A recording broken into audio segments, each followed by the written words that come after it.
My family is a bit musical, not mad. My old man played the guitar a bit. My mum can play a bit of piano, but they're not, like, I listened to a bit of music when I was a kid, but not tons. By the way, today's broadcast is brought to you by Freedom Beer. Drink freely.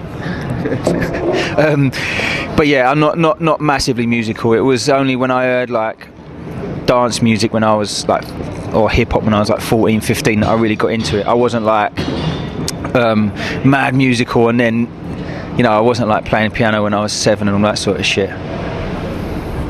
Hello mum, by the way, big up. I was really into the music and I was buying loads of records, and I didn't have a pair of couldn't afford turntables, so I was just doing this, like when you pause the cassette thing, and like, so I was doing that, and then one of my mates had a pair of turntables but with no pitch, so you could only mix tunes that was the same speed. So I did a mixtape using that, and then someone sent that to a pirate and they said, yeah, cool, we want you to come and do a show. And this was me and Swift, but not Mampy Swift, a different Swift. And so we come and did a pirate show, and that was the first time I'd ever used Technics, was on the radio. And so we did every Saturday and every Sunday for like 4 or 5 years. And through doing pirate, I met Busy B. He had a record label, and we did a thing where I drove him to Tasco's warehouse so he could give out promos, and then he let me use the studio for £4 an hour. So big up Busy B. So yeah, and then through making tunes in his studio, because this was back in a time before, like, I didn't have a computer at all in my life. It's not that like there weren't laptops. I don't think they even existed. Like, not that I'm old or anything. Okay, not old. But yeah, so this was when you had to go to a studio to use it. You know, like, you had to use a mixing desk, you had to use a sampler, you had to use synths.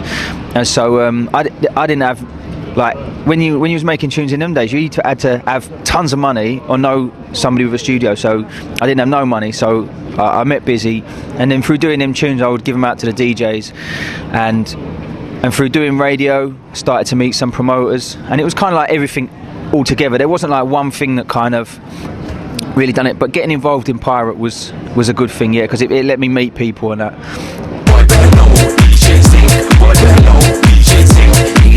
I stopped doing drum and bass in 2007. I took 2008 off, and then right at the end of 2008 I was playing in Tokyo. It's like the only gig I did in 2008. I was with Dynamite, and I was going to play half house and half jungle, and we was talking about it. I think it was either the day before, it was in the night time before the gig, and I was saying, he was saying, how am I going to introduce this house thing? Because it ain't like, if you say house, people think like I like to move it and all that sort of shit, or whatever they think. They've got their own idea already. So he was like, what should we call it? And I was like, technically it's like bass heavy house music, like, but that sounds it's a bit like technical, you know. And we was just sitting in this bar getting drunk, and there was a sign on the wall that said Crack House, and we were like, fuck it, that'll do. And so Dynamite, so then the next night when I was playing, Dynamite was like, this is a new sound, it's called Crack House, and it was like, it ain't a new sound, it's just something that we made up on the spur of the moment. There's like tech house, funky, fidget, deep house, there's like a bit of dubsteppy sounding stuff, there's like all different like styles, and there ain't really as far as I could tell, there ain't really a name for it.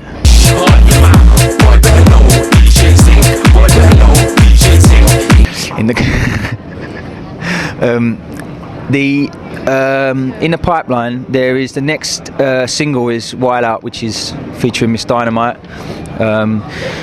and that should be soon, or that will have been out if you're watching this in 2 years' time. You know, it's old news. But yeah, that's the next thing. And also on that release is a track with Miss Dynamite and Benga. Something I did with Benga and Miss Dynamite called My DJ. So that's the next release. I listen to all different kinds of music, from like I listen to Resonance FM. I don't know if you ever listen to them. It's like the most off-key radio station ever. Like, they play like There's a geezer that goes around to car parks and records the sound of the wind in the car parks, which is like, what a fucking weird geezer. But it's actually like some of the shit that they play on there. I mean, that's like well off key, but some of the stuff they play is not quite so weird. And so I like listening to stuff from as mad as that through to, you know, like everything that's on Rinse. And I listen to a lot of new stuff, but then I listen to like classical music, jazz, Stevie, like all anything.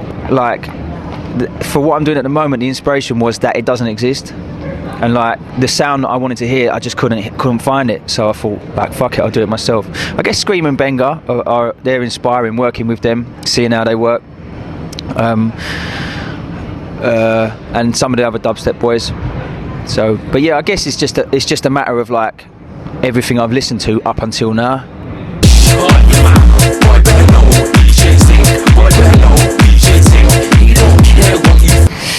Oh, screwing this shut now. Glorious is there. Like, number 6, Glorious is no morias.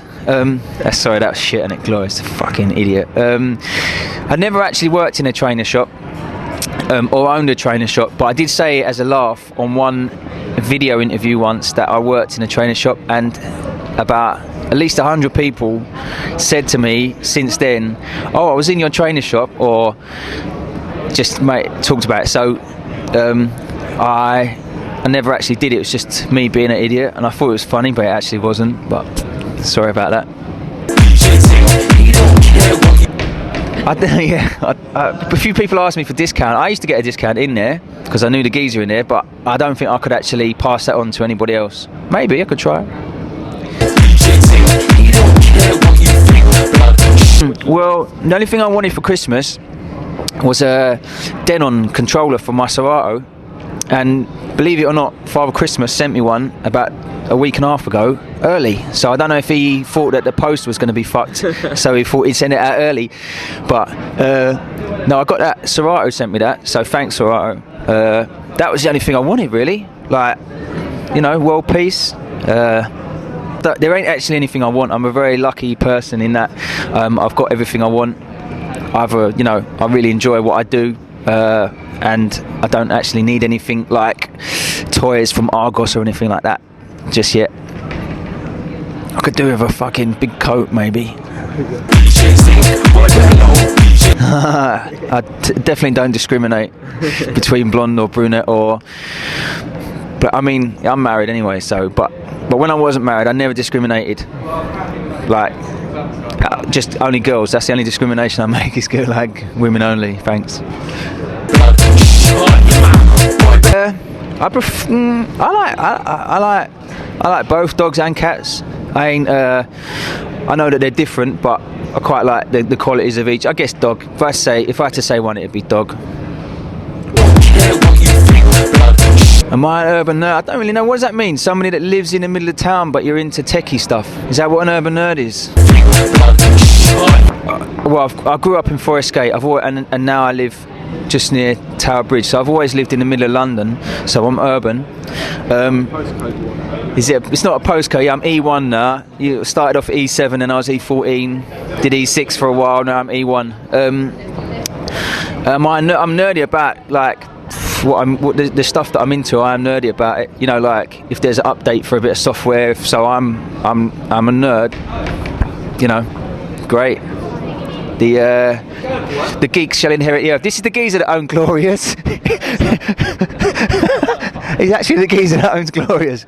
If you want discount on your trainers, go and see Matt.